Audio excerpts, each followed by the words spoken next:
Pike's pushed Morton Fowler up ahead. He's got out of line. Is now Pike going to have a go at Werrell? Don't push him off. He's in the championship fight. Jack Werrell chasing down Carl Jacklin. Further down, Rob Williams and Chris Barnes. Sensational run outside line now though for the heavy braking zone. Around the outside goes the Audi R8. Look how much Miller's caught back into play. Exactly. Miller's still such up. He's left on second and change. All of a sudden, Miller's back in play.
Good evening, ladies and gentlemen.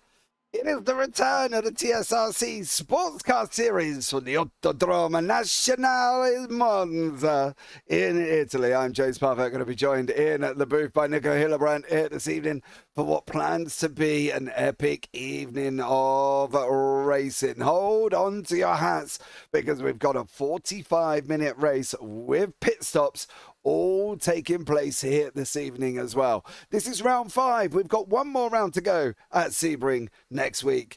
Tune in, don't miss it, pencil it in. It's going to be absolutely amazing. Let's look at the championship standings as they are right now, currently on your screen. In the GTPs, Jamie Nuttall out in front by 92 points here this evening. And, well, let's put it this way. He's going to be very difficult to catch with 30 points on the line for the win. 69 points then goes to Tom Davidson. Weardi Rumbouts on 61. Will Bradford on 49 and Christoph Fuchs on 40. Brian Pigmans on 37 and Martin Blankensteiner, Liam Knott, Ian Pfeiffer, Patrick Dean, Gergely Consabo, Louis Heskev, Yannick Ruoff are the last of the point scorers with Andrew Selensky scoring 7 points. In the GT3s, Volker Bekirden out in front on 79. This championship still up to grabs with Kieran Sharp and Jack Southfield fighting it out. Liam Giles just maybe a little bit too far off the pace in 4th in 55 points. Jose Monteguedo in 5th, Quillam Hamlin 6th and Thomas Carner in 7th. Marcio Lopez 8th, Yanko Hartog in 9th, Thiago Pino in 10th. Then you've got Matt Gardner, Timo Osted, Matteo De Luca, Miguel Ferreira, Ryan Walker, Justin Zupan, and we're on Radreg Cancel with Grant Miller down the bottom end in 18th place. Then you got Joaquin Pino, Pedro Campos, Joe Pinder, Hayden Miller, Thomas Helmer, Quinton van der Wingarden, Patrick Eden, Stephen Hutter, Gio Yuan, Antonio Frazzi, and David Barnes rounding this one out here as well. We have just gone into qualifying. Hold on to your hats. It's going to be an absolute rapid 10 minutes. Welcome in if you are here. Don't forget you can say hi. Don't forget as well to like, subscribe, turn on the bells, whether or not you're on the TSRC or the JPB YouTube channel. And let's kick Monza off with a bang. That first chicane could be very, very interesting. But let's bring Nico into the booth and he can tell us all about Monza and all about the dangers of that first chicane. Nico, welcome in, bud. Hello there, thank you for the warm welcome as always. And as you said, I can tell you all about Monza, the original Temple of Speed. We're not on the big the big 10K layout anymore, not 1K, that would be very short. But the 10K layout with the oval isn't used anymore, but this layout is rapid enough as it is, as we are on board now with one of the Porsche 963s of Davidson, our second place runner in the GTP class. And it's what to say about this combo. Absolutely wonderful. You know, WEC returned here last year, and LMDHs, well, GTPs, whatever you want to call them, absolute enrichment to the world of motorsport, and especially in endurance racing. ushering in a wonderful new golden age that we haven't seen since Group C. Yeah, it's been very interesting. I think that's the thing. A lot of people sit back and say they're LMDHs, and you've got GTPs, and whatever you call them, at the end of the day, they're still a top class in racing. And I think that's the thing, especially in endurance racing, we should say more. Obviously, you've got Formula One and IndyCar and anything open wheels that goes considerably faster. But I think these cars are a specialist kind of car to drive, right? We've only got 5 of them out on the racetrack. Jamie Nuttall is out there. Louis Hesketh has not got out on the track yet, but Tom Davidson, Wiadi Romboats and Gergely Consabo lead in the GTP field. Gwilym Hamling topping the timing tower in the, well, he's not now, Kieran Sharp is on a 1:48.57. So this could be an interesting one to see how these guys get on. Jack Southfield is obviously in here. The Rainmaster itself dominated last time out. Jamie Nuttall in the GTPs, hopefully going to get times on the board. It's going to be interesting. This circuit doesn't make multi-class racing as difficult as some, but I think once you go past that second variante, the Lesmo 1 and 2, if you start catching GT3s in there, you could be in deep trouble. Always an absolute traffic jam around there, and usually I think also quite a chance for a lot more chaos than you'd want, you know, because you're thinking, okay, first Lesmo, I was behind this guy already, I have to make it past now for the second one. And the second one, of course, you know, a lot more acute angle and, you know, gets really, really narrow. So quite a lot of times we have incidents there. Same for the first variante at turn 1 and turn 2, turn 3, basically. Monza is just one of these places, you know, high risk, high reward, or, well, high risk and even bigger punishment. And with these speed differences that we obviously always have here, it's absolutely fantastic to watch as we watch one of the Cadillac V-Series R GTPs make their way around the first Lesmo now.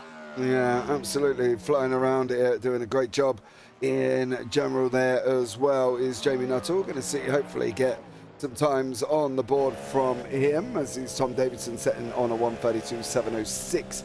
Rumbout's back 4 tenths at the moment, nearly 6.5. 2 GTBs of Gergely Consabo, Hamling, Southfield, Sharp, Pino, Moniguedo and Van Wingarden set the pace in the GT3s. What is currently Jamie Nuttall going to be able to do on the board? And will we see Louis Hesketh in qualifying at all, or is he not going to come out on it? The car itself, a specialist car to drive, not the most easiest to get the hang of. It's not just put your foot and turn left. There's a lot to this car, and Jamie Nuttall is going to go over the line as well. What's he going to do? 1:32, nice time, 1:32.95 from Jamie Nuttall. Stellar time from him, puts himself right in contact with Tom Davidson. Absolutely, and the entire hypercar class so far, well, GTP, as we've said, you know, there's so many designations for this class. That it's, you know, hard to keep track sometimes from series to series, but, you know, all these cars so far within 0.6 of a second. So I think we're looking at some very, very entertaining racing today. Seeing another of the Cadillacs. The Cadillac, by the way, in basically the entire LMDH field, or out of all LMDH cars that are built on that base LMP2 spec and then completely customized otherwise from the ground up, you know, different gearbox, engine, bodywork, everything, and aero. The Cadillac, the only car with a naturally aspirated engine, and I think you can really hear that all the time with that 5.5 liter V8. Yeah, it's a great car there as well. We've just seen Ron Bouts go and put it on a pole position there. Final lap for him. David Barnes is the last one out. David Barnes, sorry, is the last one out on track, but he has done his 3 qualifying laps, so it's really not going to make a difference here as well. Let's hope we can get everything sorted out, but no Louis Hesketh at this moment in time. I'm not entirely sure if Louis Hesketh is starting on the racetrack. Let me find out here as well, and I'll find out if he is taking part in this race as well, and let's see what he says and go from there. David Barnes runs a little bit wide through the Michele Alboreto Curva Parabolica now, as it is absolutely renamed to that. on that one. We are expecting rain as well. Rain could be on its way here, Nico. If it rains before the pit stops, not going to be too bad. But if it rains after them, what do you do then? It's always dependent, you know. You want to really know if it's worth the gamble, so to say. You know, you're basically just waging off.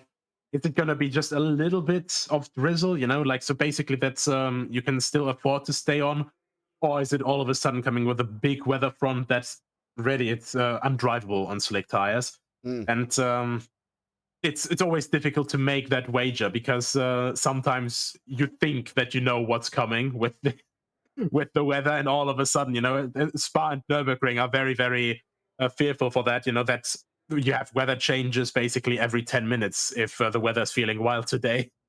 Yeah, I think that's the thing there as well. The grid is on the screen now. We are the roundabouts on pole position. Tom Davidson, Jamie Nuttall, Gurgley Consabo. Then you've got Guillem Hamlin leading the GT3s with Jack Southfield, Kevin Sharp, Diego Pino, Jose Monteguedo, Quinton van Wingarden, and Miladon Lonzi Gambushi. Miguel Ferreira in 12th there. Then we've got Stephen Huta, Marcio Lopez, David Barnes, Grant Miller, Joe Pinder, Louis Heskev, and Mav Gardner.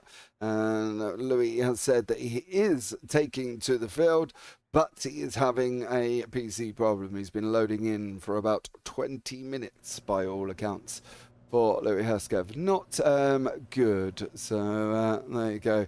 He's just got in, so hopefully he will make it out into the grid. It's going to be very interesting to see what happens there with Louis Heskev. Never good when you've got PC problems. Trust me, I've been through the run of the mill with them earlier on this week and last week and the week before. Currently at the moment, lining up for a half pace lap, Nico. Not long to warm up. Get going. Spark off the race. Yeah, so these guys have, well, even less time to prepare themselves, so to say. Louis Heskev will have the additional task of pretty much getting through unscathed through the GT field, which sounds not easy, and especially around here, it's very, very not easy because, as we see on the track map already, you know, the first chicane, it's incredibly tight.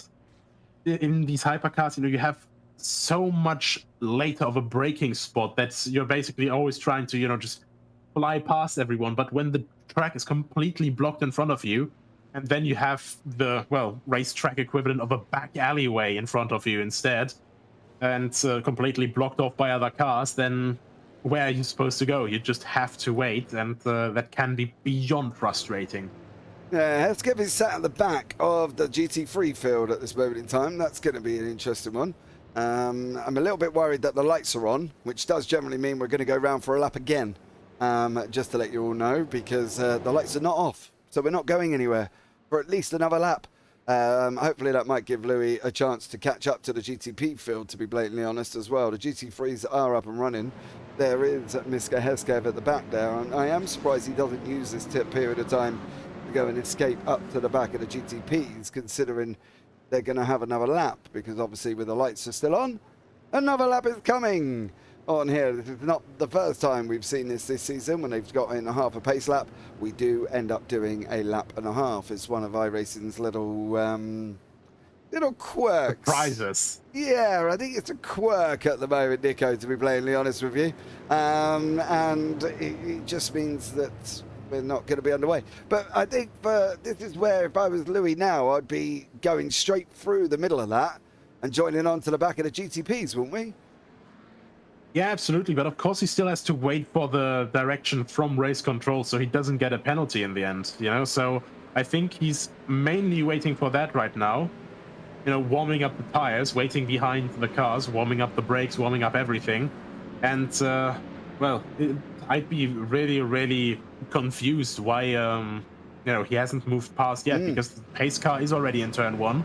Normally the instruction should be there already, unless the game basically shows him, okay, now you're clear to lap them, and then just move the way past. Because right now, look at that, you know, wonderful big gap. He's going around the outside. They get the huge line there in the middle. Now he's going for the middle one. Yeah. And yeah, quickly catching up to the others. So yeah, crisis averted for him for the start. Yeah, he's now able to go and join onto the battle of GTPs. To be blatantly honest, it wouldn't really matter if he went through the chicane. He was only going to get a slowdown, and he can get that off, let's face it, anyway, because obviously we're going under pace laps here once more. So keep an eye out on this one. Should be a fun one. I think we're going to have some interesting racing. And there he is, Louis Hesketh, joining up onto the back of the field of the GTPs, ready to get going. There's 5 of them at the moment. There is 14 GT3s. What has gone on here?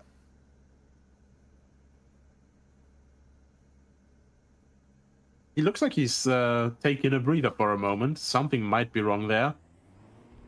I think something is wrong here. Oh no, there we go. Okay, there we are. We're going again. Not quite sure what is going on with old Louis Hesketh at this moment in time. Excellent question. I mean, maybe he's also just trying to... He did report, though, earlier, didn't he? That he didn't really get too much practice and that he actually just earlier bought the circuit as well. Or one of the drivers did, at least. And, yeah, I could imagine that he's basically just going, okay, I loaded in for 20 minutes. Let me just try to get at least some runs at speed through a couple of these corners.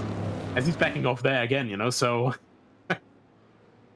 A bit odd, you know, a bit unconventional to get some practice in, but, you know, whatever works, I suppose.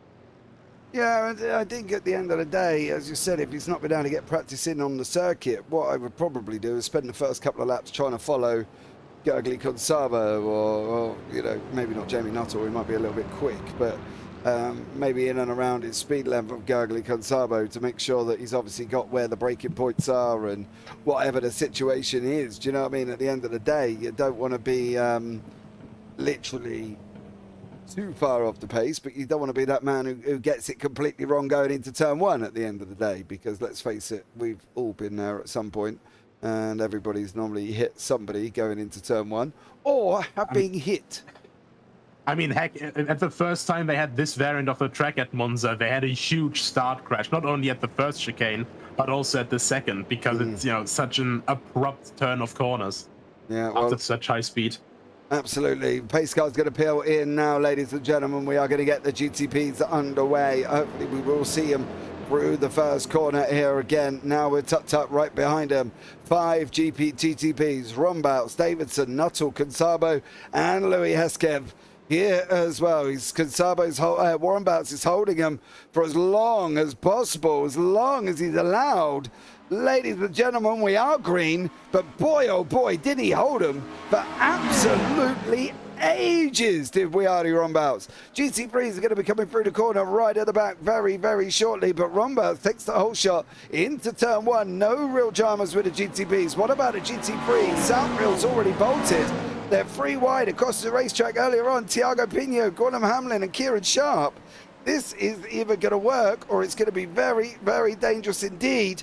Hamlin is on the outside going through Tiago Pino. He's got through, but a 2v2 all the way through. You can see there from Pino had his nose shut off from Gwilym Hamlin. But at the moment, it is Wiardi Rombau's leading the GTPs. Tom Davidson in second place, and they're with Jamie Nuttall in third as they've just gone through Lesmo 2. So yeah, really good start. Rombau's just basically keeping his lead there, but that Porsche is breathing down his neck. So now it's V8 with naturally aspirated and V8, but with twin turbo. So all the 8 cylinders here today in the GTP class. Right behind that, Nuttall as well, the championship leader. Of course, these are our championship top 3 as well. Nuttall is a little bit clear from the other 2, but these 2, they're only 8 points apart, and they're going to be all over each other. And we have a quick replay here with Louis Hesketh. We actually managed to make this first move already, but takes a bit too much curb and takes a little bit of wall there as well. Yeah, puts him back, straight back into the pit lane, does Louis Hesketh. And try and get this back. Get that 5, please. No, we can't. Have to do it this way. Apologies for this. Replays will be a minimum due to that problem there that you've just seen. I've been able to get it back live here, but Jose Monteguedo Kieran Sharp scrubbing it out side by side. Sharp sitting in third place. No gains at the moment. Montegrado alongside him up one place. It's going to be a side-by-side run down into turn one. Who's going to be able to get this? And is Hamlin going to go and stick his nose in at the same time? In that brightly coloured Lamborghini. Sharp's later on the brakes. He needs to leave room though because he is coming. And you can see there for Montegrado try to go round. He's trying to get... Oh! Contact. He comes across the nose of Montegrado. That's going to put Sharp at the back end of the GT3 field. And unfortunately for that time of knowledge there, that looked like it was always going to happen with Montegrado. Now he's got Guillem Hamlin alongside him. Now there's going to be a free wide moment as well. Oh my. Oh, and the next at spin the back. Yeah. Marcio Lopez. Double spin actually. Oh. Triple spin, quadruple spinner. Lots of spinners. It's like Beyblade here all over again. No, there's contact between the two McLarens now. He's coming back. Porsche barely avoiding, and the Corvette driver also very, very alert there. So, but this is the first one. Luck. Yeah. Does he just drift over? It looks a bit rough. I think a little bit with netcode as well with the collision, because that looked like a minor side contact. Now, and then we get basically a run through here where somebody goes and sends it free wide, which is absolutely crazy. Dives up, tries to take two, goes in well too hot, over the curb, spins, and then Gambusi, that was who spun, and Marcio Lopez had contact. David Barnes then has contact. How did Lopez's contact get on? This is just all a little bit sloppy. Does he dive up? Oh, he moves in the braking zone. Oh, and then there comes that contact from the rear ending there. Yeah. And then Barnes ends up in... spun as well. Oh, Jesus. A lot of dramatics going on there, I think, during that whole... And then they have contact again. How did they... Yeah, I'm going to do so now. I'm not Excuse me sure. while I rewind this, but how did this happen? Oh, it's just... Really delayed reaction by the Martini liveried car then. Yeah, I'm not quite sure what he was looking at. I don't know, to be blatantly honest. I find that somewhat well confusing there on how that all came about. Davidson is swapping with Radi Rombouts at this moment in time down towards turn one. That was all a little bit messy. Why a small grip? I think you mean grid, Jason. I can't answer that question, dear sir, unfortunately. This is a TSRC series. I'm sure there's just people away.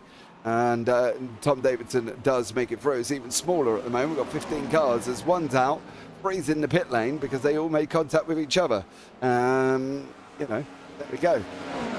I can't really answer any more than that, unfortunately. But yeah, a little bit messy there at the beginning of that race. And that was basically started from Gambusi trying to make it free wide into that second Variante. And was never going to make it there. Then it was just all going to go wrong, wasn't it, after that?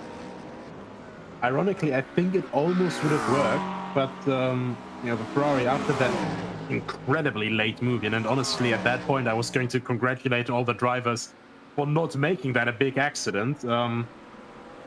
Just tried to let himself get carried out a little bit too much, I think, as you know, the Lamborghini just followed his racing line, was completely on the edge of the track, and well, Ferrari just came back over and spun himself pretty much on the wall, well, on the side of the car. Sorry. Yeah, it was just insane. I've never seen nothing like that, to be fair, where nobody, I don't even think in the logical world of racing ever makes it free wide into that chicane. I think that was just a rush of blood, a rush of energy, a rush of, I don't know, brain moment. And I'm not even quite sure what it was, but either way, there was no way he should have been sending that free wide. That was just out of this world crazy for me. So I think at the end of the day, yeah, Gambusi, you need to take responsibility for that one, mate, because you had 45 minutes and you go and wreck your race in one lap on 2 corners. So yeah, never good on that one. But this is on board with Ron Belts. Has just lost a position, and Nadal lost a position, Davidson. And I do expect Nuttall and Davidson to start pulling away. I could imagine that. However, Rumbouts is still within the slipstream range, and I think as long as he can stay there, he can still very much be a threat to the guys in front. Not just that, you know, Gonzalo isn't that far back either, and you can see on the track map in the top right, there's the first little bit of GT traffic coming, and then before that, we have the lead group. So this group of 3 guys, they just have to hit the group of GTs or even single GTs at the wrong time, lose a little bit of time, and immediately Gonzalo could be back onto that triple train at the front. 100% agree with you on that. And that these guys will have to just be very, very careful. Wingarden is closing in on Hamlin. We've got Monteguedo's got Miguel Ferreira behind him. Miguel there being a little bit smart going into Prima Variante before he runs round to second Variante there as well. Gwilym Hamlin tucked in. He's got Quinton van Wingarden. Where is Kieran Sharp? He is all the way down in 12th place. Down 5 places at the moment there as well, Nico. Trying to recover back. Always difficult when you have that incident right at the beginning. I gotta be honest though, that was still quite a good recovery considering he was pretty much overall last before that chaos in the second Variante happened. Because, you know, as we remember, out of the first Variante, he comes out, has that side contact, maybe with a little bit of netcode, gets spun and is completely in last, patiently waits for everyone to pass, and actually just goes past Gardner there to 7th in class. And I'd say that is a pretty good recovery drive as the GTP leaders are making their way through there. Ooh, and a big slide there. Very good save by Tom Davison. This is exactly what I meant with the lead fight will get very interesting with situations like these. It just takes one GT. Yeah, I do agree. There's a GT in the wall. That's Wingarden, unfortunately. It's in the wall on the right-hand side. Never good. On board we go now. And you can see here with Tom Davidson, he's got Wiardi Rombouts once more. And Jamie Nuttall's off down the road, 1.3 seconds at this moment in time. Not quite sure what Wingarden was trying to do, but he's been on and off the circuit a couple of times. Kieran Sharp now has got Mav Gardner behind him. Mav in the caramel bars livery. If you've never tried them, oh my god, they are delicious. Go and try one. I used to have them as a kid. It's absolutely amazing. And you should definitely go and check them out. But Mav Gardner not going to be able to make the move down into turn 1, where Rombouts and Davidson, I should say, still going at each other here as well. It looks like they probably will for the next 35 minutes. Yeah, absolutely. This stream is not sponsored by Caramel Bars, by the way, but this would be an excellent opportunity for them. I agree. And once again, the top 3 seem to be getting closer because we could see just there, overall leader Nuttall just caught behind that McLaren there, but now the other 2 next up again in the middle, looking for the over and under. It's, you can see it's just this harmonica effect constantly around this part of the circuit. I think because this part and Parabolica are probably, other than Ascari, but Ascari I don't really count because it's not too much of a difference in like the mid-corner speed and the dynamic. But the biggest like compression between the cars before they stretch out again, I think happens at Lesmo 1, Lesmo 2, and at Parabolica, simply because the track gets quite narrow there.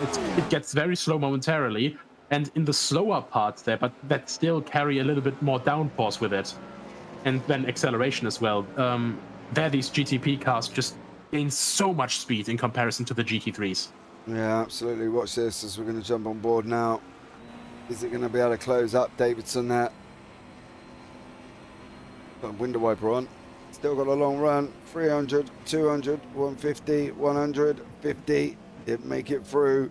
Nails the corner, goes right, full lot left, gets on the power. Little bit of a slide on, but does an absolute stellar job.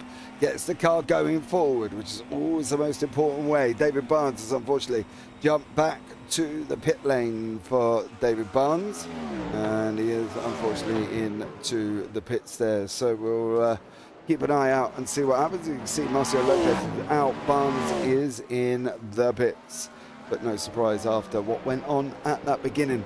Bit of a nightmare here for these guys. The GTP still battling it out, one of the closest battles on track. The other one is Stephen Huta and Grant Miller close together on that run round Curva Bassano off to the second variante. It's just one of these circuits, isn't it, this Monza? You think it would be easy. It's just a straight, a wiggle, a straight, a wiggle, a straight, a wiggle, and a straight, and a long wiggle. But yet, it's as tough as they come, Monza.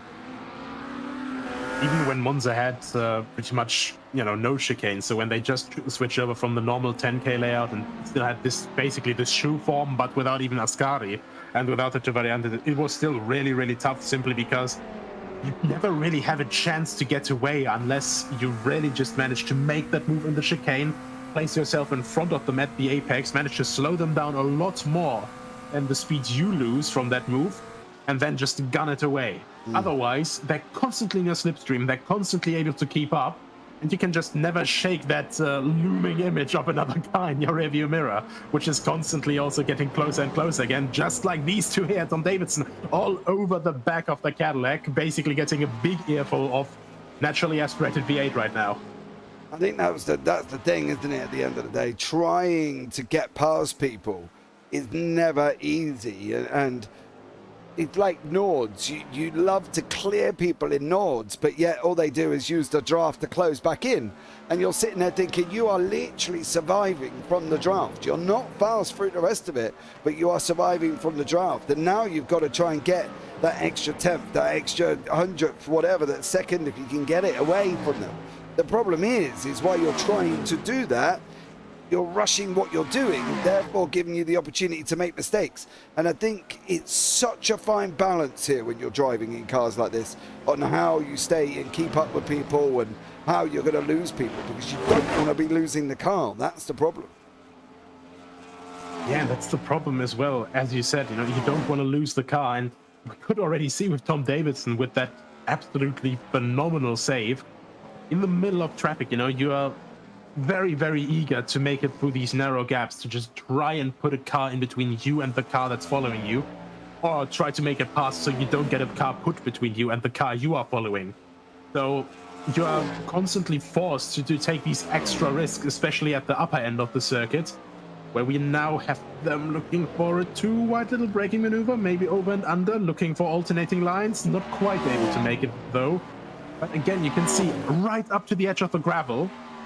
And as soon as it touches it a little bit, these tires do not like gravel at all, because, these slick tires really need a proper solid surface to properly put all the grip from these over 500, 600, 700 horsepower overall combined system power down. Yeah, they don't.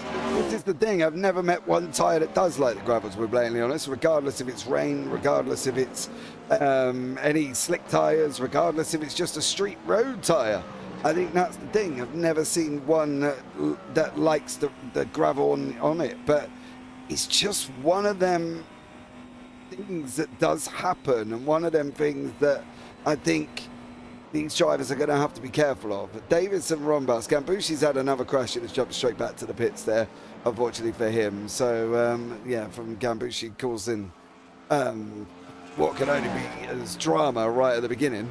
I think at the end of the day it was a little bit reckless from Gambushi, but it doesn't look like Davidson's being able to get onto the back of Ron Burt's here. It doesn't look like he's been able to close him in and actually make an overtake on him. Yeah, the one thing that you also have to check here is, how much do you want to push it? If you're not in complete sympathy mechanically with the car here, you're going to overstress the tires quite quickly as well, especially with the power slide we saw out of Lesmo 2 earlier. As he's here, struggling a little bit for grip, always taking maximum way at the outside of the circuit just so he can carry more momentum, more speed, try to close it back up again. And he stays within that half second very, very well. So he stays within striking distance without actually slowing Rombats down, because right now Rombats can basically just focus on continuing to run as he is right now. Try to minimize the time loss against Nuttall, and maybe hope that there's going to be some traffic to come ahead. But Nuttall just got lucky there, just reaching traffic after the two Lesmos now, and now going past, as we see there in the background.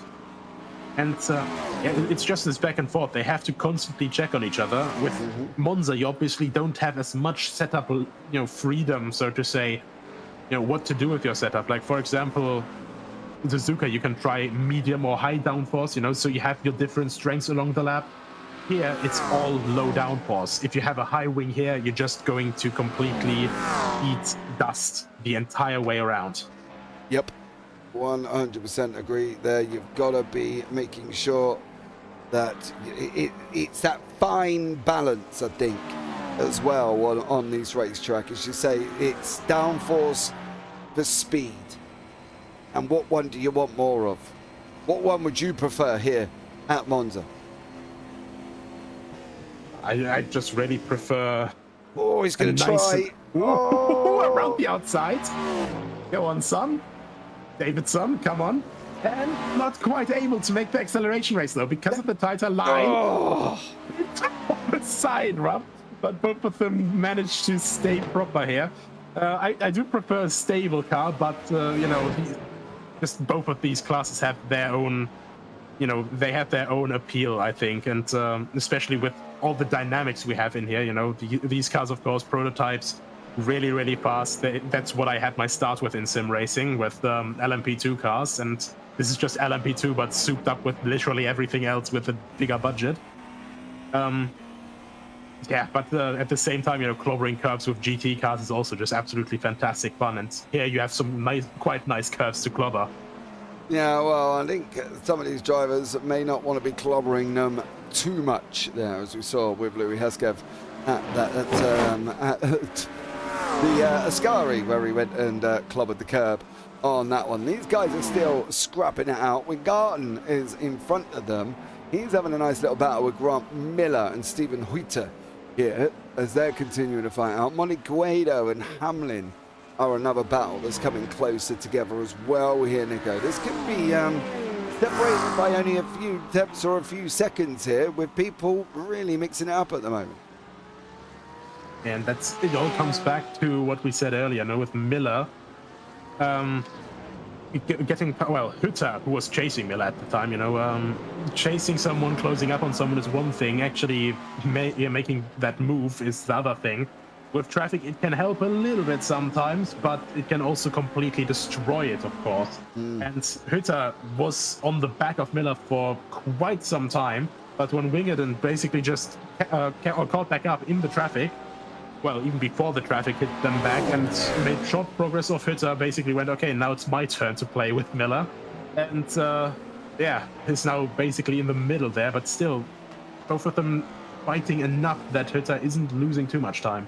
No, not at the moment. It's still battling away. These guys having still a little bit of a scrap there. It is down in the GTPs for 8th, 9th and 10th in class. As these guys continuing to fight now on the run down into Ascari. Who's going to be able to get it on the inside? It looks like Wingarden's going to try and make that move. He is going to be later on the brakes. Is he going to get left gap? He's not.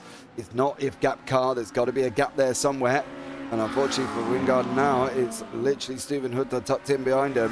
Is he going to be able to climb forward? That's going to be the question. It's going to be really interesting to see what he can do here as well. Monty Guido has got Miguel Ferreira alongside him currently going into turn one, actually, Prima Variante. Same displacement, 2 cylinders difference, and some turbos. And, well, the engine position as well a little bit. Rear engine still prevalent in the Porsche 911s, and that is helping with his traction wonderfully here right now. Miguel Ferreira not quite able to get alongside and not quite able to out-accelerate a Porsche. But still, sitting in that slipstream now, hoping to God that those two looming figures in the background that are already rapidly closing into Segunda Variante do not overtake him before the two Lesmos, but I think his prayers will go unanswered as... It was actually a very narrow gap. That was good that they still managed to make that pass without any contact. That gap was always closing, and I think they had to be very, very careful indeed. Them two front runners at the moment, as I was saying, that gap was very rapidly closing, and it was closing quick as well. But they've done a great job and mastered each other and not making contact. And now it's Gergely Consabo's turn, but this has left Hutter and Wingarden to battle it out there. And yeah, lots taking place at the moment in this race. We are coming into 23 minutes remaining. When do we think we're going to start seeing pit stops, Nico? What's the what we're looking at car-wise? I mean, all of them are limited to max 30 minutes, obviously, but yeah, I'm wondering because so far we didn't see anyone really holding themselves back, so to say. Yeah. They've all been pushing, they've all been fighting, so slowly they should be reaching their limits. There could be some little fluctuations, of course, with the guys that were involved in crashes earlier, and I think Miller has already been to the pits because he was definitely in front of Van Wingerden earlier and now at the back of the grid. So I think the first one we've already seen just off screen. Very nice. Yeah, pit on lap 11. And, yeah, so it's all about, you have 30 minutes to play with and 45 minutes is the race. Do you want to go for an early stop, half and half, or do you want to just have obviously a little bit more weight, but a little bit more dynamic possibilities in the middle of the race? What would you do? I always keep myself open for a little bit of dynamic possibilities, simply because if you're stuck in a fight with someone, if you're stuck with markers or with people lapping you and all that stuff, and you already see, or like for example, you're in an endurance race and a mate of yours is basically going, okay, there's a huge group of prototypes coming from behind you. I'm basically going, okay, I have to pit in like 5-10 minutes anyway. I'm gonna do that now. Let those guys pass. Then let's, the guy that I'm chasing, deal with that, have his fun, and then I'm just gonna try on the outlap and in the coming laps after that, just try to clubber out just qualifying laps in the race like Michael Schumacher at Hungary 1998. Yeah, I think that's the thing. You've got to play it sensibly, and not everybody does. We've seen this multiple times. We've been around the block, and see people just completely get it wrong when it comes to making any form of judgments on pit stops in general. And at the end of the day, it's all about survival. Ferreira's in, Monteguido's in, Pino's in here, and that's boosted Kieran Sharp up into third place at the moment.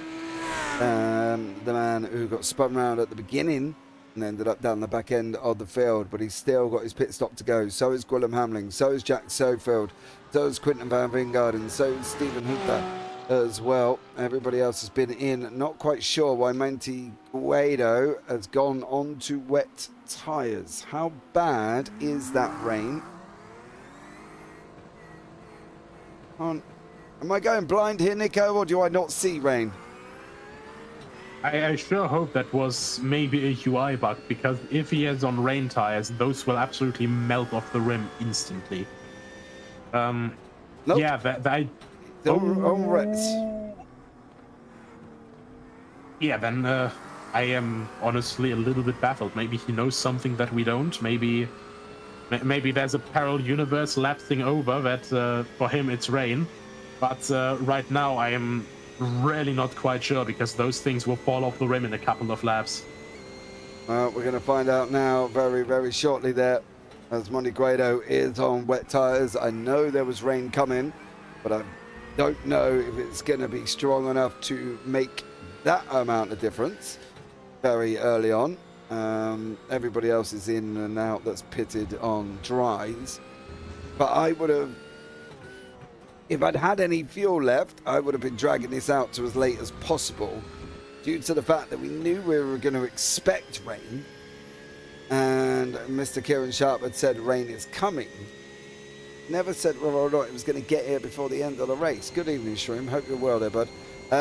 So whether or not we're actually going to get rain before the end of the race is a different story, isn't it? It's actually Hamling also changing to wets now, so I'm really perplexed, because you see how much time Monteguido is losing right now compared to the two guys in front of him. That's just the problem. Slick tires in the dry, they're just unparalleled for grip, and these rain tires, not only will they overheat, they also of course have far less surface area that the tire can grip to the road with, simply because of all these grooves to let the water flow off. Hütter also changing to wet tires, so the rain tires, I mean, we're seeing some clouds up ahead, but I really do wonder whether that's actually worth it yet. these guys are really, well, either absolutely fantastic at gambling or they're about to lose $50,000 in blackjack. Starting to rain on the windscreen. It is starting to rain on the windscreen. The question is it going to be strong enough before their rain tyres actually kick in and we start seeing the dry runners falling off? Surely that's going to be the question, isn't it? Are we going to get enough rain to make these effective? Yeah, and especially in these intermediary moments, you know, it's taking a little while. And in the meantime, you know, these tires will have excessive wear. They'll be excessively hot. So the heat degradation is a thing already. And now we're already seeing some spray. So evidently quite a bit of rain coming up in the northern end of the circuit. But yeah, I'm wondering if really it's going to slow down the dry runners enough. I do wonder. I've seen this before where it has started raining 12 laps into a 35-lap race, and by the end of the 35, people up front were still on dry tyres. So I think you've taken a gamble, but have you taken a good enough gamble that's going to really benefit you for the likes of Guillaume Hamlin in the rain here? Is he going to benefit enough from being on the wet? Because, as I say, I've seen it before where it will rain and they'll be at it for 20 laps and still on dry tyres. And you can see the pace difference. Absolutely horrifying, if I do say so myself, because Montegudo is, I think, now around 3 seconds still slower than the guys ahead of him. So 2-3 seconds, you're not going to be able to catch that up unless this rain now completely encloses the track like it's the wreck of the Titanic. And Nuttall actually goes onto wets as well as he's in the pit lane now. So evidently he must be convinced it gets wet enough, otherwise he wouldn't be taking that.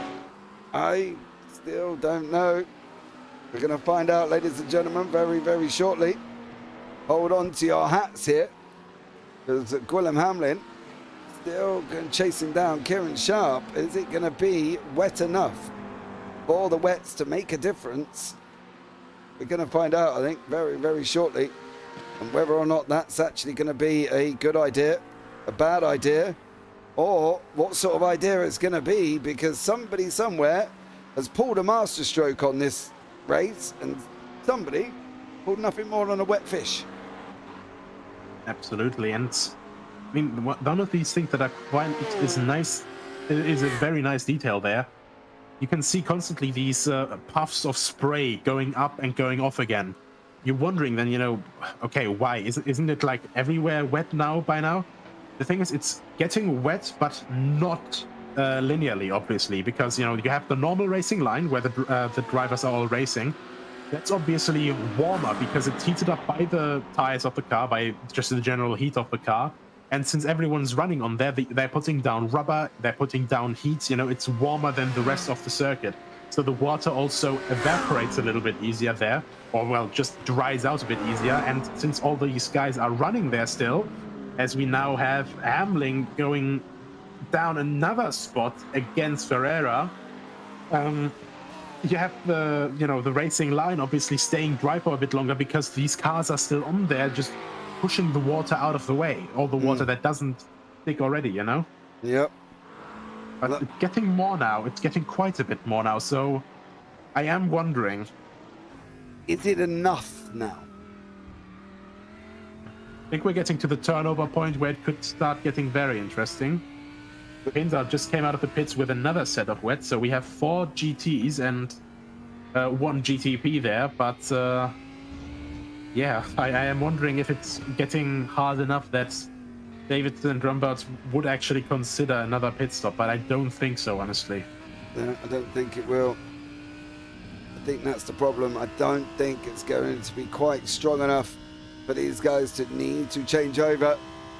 And at the moment, they're all a little bit spread out. Nuttall on the rain tyres as well, and yet it's still not, according to his screen, Nico, it's still not raining, and he's sliding around like a trooper. Yeah, I think it might have been just a short drizzle, and he was hoping for it to be a little bit longer because you could still see, you know, with that slide. Obviously, there's, yeah, I think as he switched on the wiper there again, you could basically see he came from an area of the track where it just stopped maybe, and here it's starting again. So, you know, really quite nice showcase of the dynamic weather, the new feature that was anticipated for so long, and. Yeah, the different conditions, you know, obviously with high load, even when you're in a wet surface, you know, these tires, you know, the wet tires, they still have to try and put down over 600 horsepower of, well, car onto the circuit, which is not an easy task at all. No, fully agree with you. Gonna be very, very tough.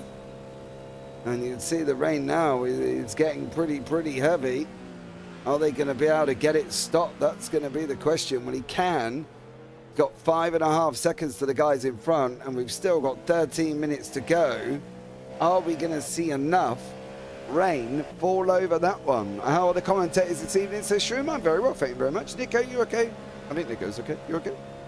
Yeah, I'm okay. I'm okay. We're watching some good racing right now. We're watching some rain racing, one of my favorite things in the world. So we're okay.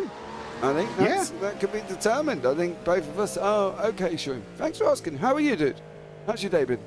Let us know on that one. I've had quite a busy day. I've been in broadcast, and I'm, guess what? In still broadcast. And I've got 2 more to go after this one. So, yeah, been a busy day for me today. I don't know if we're going to get enough. I have to be honest. Yeah, it doesn't look like it's gonna be enough. The spray is gradually increasing, of course, but Natal also can't really get away from Consabo, I think. You know, I think the distance between him and Rombards is still growing, and the distance between him and Consabo is, you know, shrinking, quite honestly. You know, even taking traffic into consideration here, you know? Yep. I don't think. It's almost another second he just lost from Ascari to the final corner there. It's astonishing how fast these dry tires are still on the track. Yeah, I think that's the only issue for me with the tempest system is obviously when it starts raining, it doesn't quite fulfill the needs necessarily of the circuit to get absolutely soaked, right? And as I said, I saw it was like lap 12 and they had 35 and they still managed to go round on dry tyres and it was raining constantly. I don't think it was quite, you know, quite accurate to where if it rains for 21 laps, it should eventually mean that people would need rain tyres, wouldn't it? And that's always the question, you know, how much can you really like rely on these like monsoon conditions to be simulated accurately, simply because rain, believe it or not, is also very different weather conditions and stuff in general. Just even when you just change the location by going, well, a couple of degrees south on the globe, like the entire weather, like globally, is yeah, incredibly complex to simulate. So it always depends on, you know, what they basically aim to simulate the weather conditions of. You know, if they start with, for example, you know, with American weather, you know, they have quite severe rain showers, but they also have like, you know, very long dry periods that, you know, they also have like different conditions like changing basically. Yeah. So it's you know, it's all about the reference data, and about everything around the world. It's, I think, really complex to just simulate that. Yep. I agree. But we'll see how this goes for some of these wet runners. I'm not convinced it's going to go well, I've got to be honest. I think some of them could be in technically what is called deep doo-doo. You're still out on the wet tyres. There is currently 3, 4, 5, 6 people out on the wets, and the last runner is Grant Miller. Then you've got Pinders on the wets, Hoots is on the wets. Not having a good time too much there. Wingarton on the dry. Monteguedo is now on wet tyres. And he's got Gwilym Hamling in front of him on wets as well. But that's Mav Gardner. And guess what tyre Mav's on? Well, he is still on dries, I'd say. He is still on dries. You are absolutely right. He is still on dry tyres. So, Mavgarda there, pulling away. Still on the dries. And that could be Jamie Nuttall's downfall, being on the wets here. Yeah, I think that might have been a miscalculation, though I do have to say he's now catching up to the guys running in front of him. That gap was earlier at the around 6-second mark, and it's starting to shrink down now. So you can see Rumbart's actually trying to run off the racing line. You know, this is the point where it gets basically ice on the racing line, because, you know, all the rubber, all this wonderful black stuff that you put on the road in the dry, that gives you extra grip on the racing line, that is so fantastic, that all of a sudden becomes like ice. And especially in the middle of the corners, especially braking, you want to be slightly off. And then, ooh, that is a Mustang that is basically experiencing that firsthand just now. Yeah, I believe it might have been Jack Southfield. Yeah. Mav Gardner, although was on the dry, has now had a terrific incident at some point, and unfortunately it has gone round. But Nuttall now 4.2 back from Rombout's, and was about 6.5 seconds at one point. Yeah, absolutely. And I think that just now also put a bit of it down as Gergely Consavo is starting to struggle in the background as well with the dry tires in the wet. I think that was the second time in the last 3 laps that I've seen him miss that braking zone, so he's not enjoying himself too much right now, I think. He's probably wishing that he had gone on the wet. But isn't that hindsight a wonderful thing? You know, we turn around and say what you should have done and what you actually did do, and then you sit back thinking, maybe I shouldn't have done that, because at the end of the day, Kieran Sharp's off the circuit. Ooh, that's another dry tire runner, so getting a little bit more icy now. In the background, Pereira also on the dry tires, so he's starting to struggle as well. I don't think the traction control and the rear engine, so the engine layout perfect for all the rear grip in the world, that's starting to struggle slowly. Yeah, Wingarden is struggling bad. Oh, he can't even put the power down. But now it's all about Guillaume Hamlin. He has got 25 seconds to Southfield, and he's got 5 minutes to do that. That's a big ask, isn't it? I think that's a too big gap, to be brutally honest. He might be able to get Sharp. I'd say pretty confidently, if he's able to just get decent run in for the rest of the race, he's probably able to get Sharp. But 40 seconds there, that is, I don't think. Oh, that's Rumbouts. That's one of the first, well, one of the lead fighters catching up to the Porsche up ahead, and I think that might even be beached on that anti-cut curb. Yeah, oh no. Early Rumbouts, you're stuck. Tom Davidson's been off. Tom's on the dry. That's put Nuttall in the lead of the race.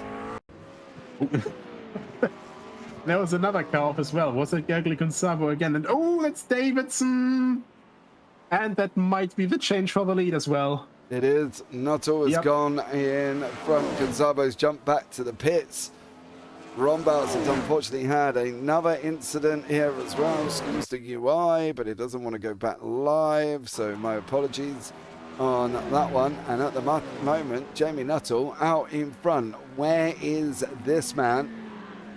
Somehow the gap to Southfield's gone up. How has the gap to Southfield gone up? When I looked a minute ago, it was 25 seconds. It's now 46. Has Hamlin been... He's been passed as well. Like, he was in P4 in class, and now he's P5. So Pereira, on the dry tire, somehow worked some magic and got back passed through. I'm not entirely sure how that's possible. He must have gone off the track there, I think. You know, obviously you're pushing with quite a lot of pressure. wanting to catch up, quite sizable gap there, and just not able to keep the car on the road with that much pressure, Been nothing so far flagging up that he has had an incident, but never say never when it comes here. I can tell you that much. Surely he's got to have the pace now, Graham Hamlin. He puts him right behind him in that Lamborghini. Over the tyre difference here as well. You can barely see up ahead. They got the visibility of rain down very, very nicely. Yeah. Just barely see some brake lights going into turn 1, and very, very cautious there, of course, as well. Even though he has some nicer grip, I'd say. But look at that. Now there's the rain versus dry tire advantage quite visible. Closing in, and that's, in that little section there between turn 1 and 2, where you really are just relying on the tire's mechanical grip, and those slicks are just completely out of their shape there. But at the moment, cannot afford to have contact. That would be the worst thing for Hamlin. Monte Guido's also on the wets in that Porsche alongside him in the 860. Gonna run him. Pereira spun off actually in that chicane. Pereira has gone actually. There you go. Wherever he's done, he's made a mistake. Oh, and there's another one. That's not Pereira. That's Thiago Pinho. Oh, and that's a big hit. That car is crabbing. So that must have been a spin out of Lesmo 2, hitting with the back, and that was the entire rear diffuser assembly missing. Yeah. We've got just over minute 10. We'll keep an eye on Mr. Nuttall if he's going to get to the end here. If he's going to get to the end, we're going to have one more. Oh, that's Wingarden. Goes round in the background. Nuttall now on the wets is, well, pulled a kind of masterstroke as we go into Ascari.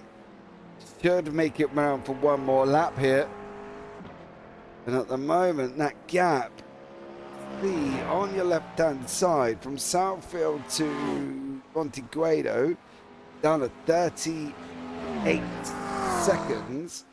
I think he's got too much of a gap at it, isn't he? I think on that one for Monte Guido to catch up to the guys in front. He might get Kieran Sharp, but other than that, we're going on to the final lap now.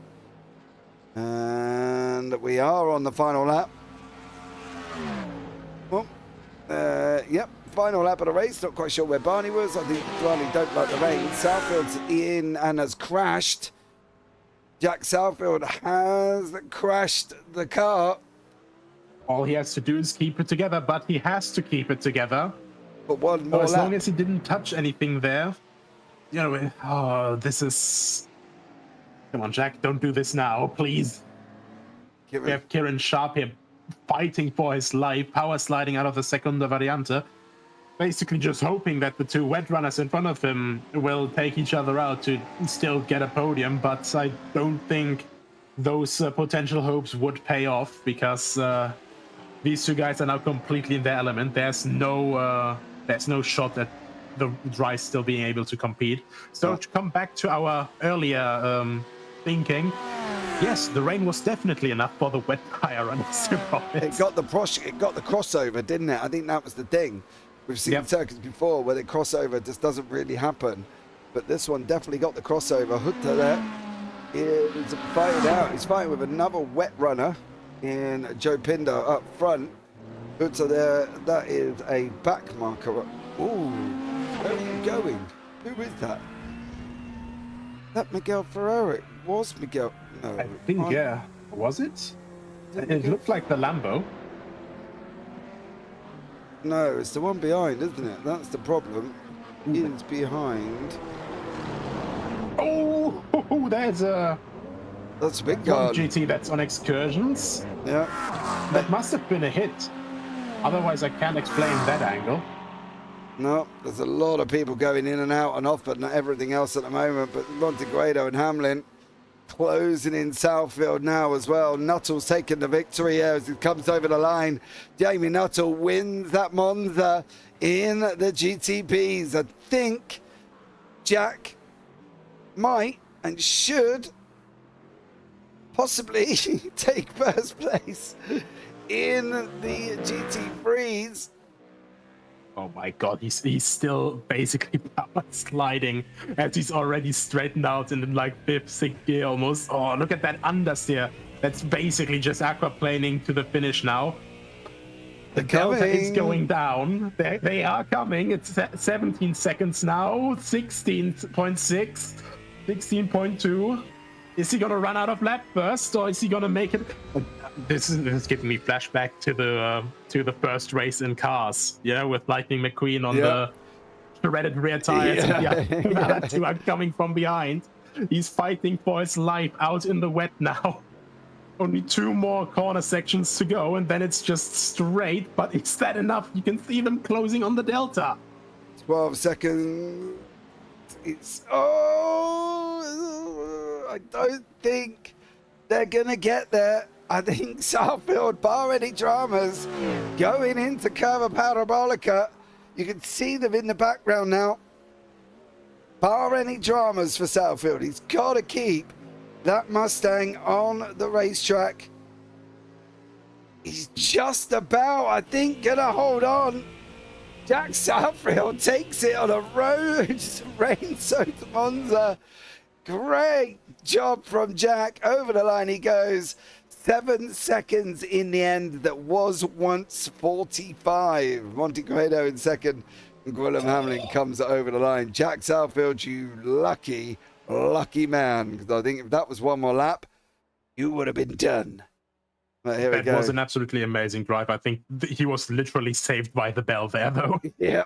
That was a bell-ringing moment for Southfield. Jamie Nuttall is your winner in the rain in the GTPs. The only one on Wayne Towers. We already Rombouts in second. Davidson in third. Then we've got Jack Southfield, your winner in the GT3s. Monte Guido and Gwilym Hamlin, second and third.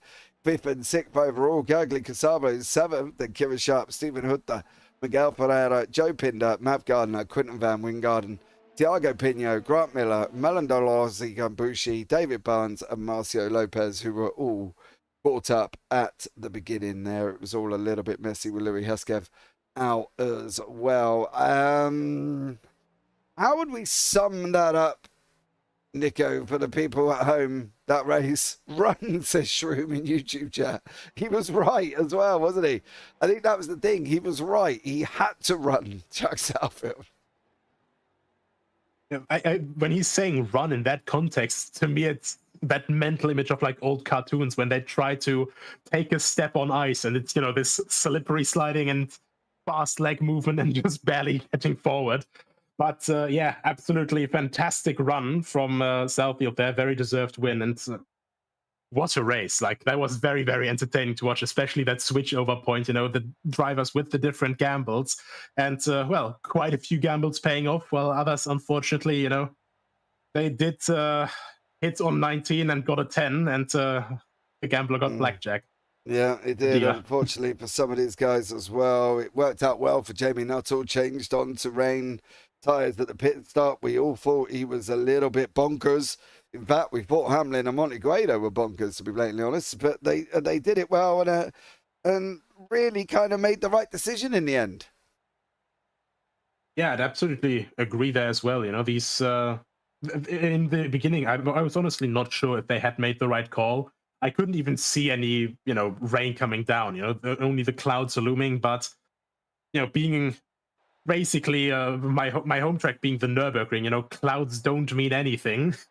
So I was very skeptical, to say the least, that as all of a sudden it just came down in true Nürburgring fashion, but down in Italy, south of the Alps. And still, you know, it got wet enough.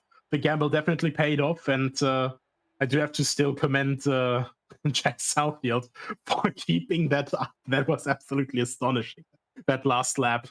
Well, we can have a chat with Jack now, and he can tell us about his last lap experiences on what should have been wet tyres, still on dries. Jack, welcome in. How are you?